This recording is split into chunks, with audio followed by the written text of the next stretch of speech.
And thank goodness he's okay. Also on Today in Florida this morning, Spirit Airlines getting set to fly out of Miami International Airport.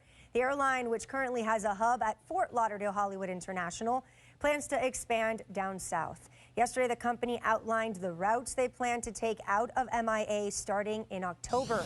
Miami-Dade Mayor Daniela Levine Cava praising the move, writing in part, welcoming one of America's leading airlines that is headquartered right here in South Florida makes this announcement even more special.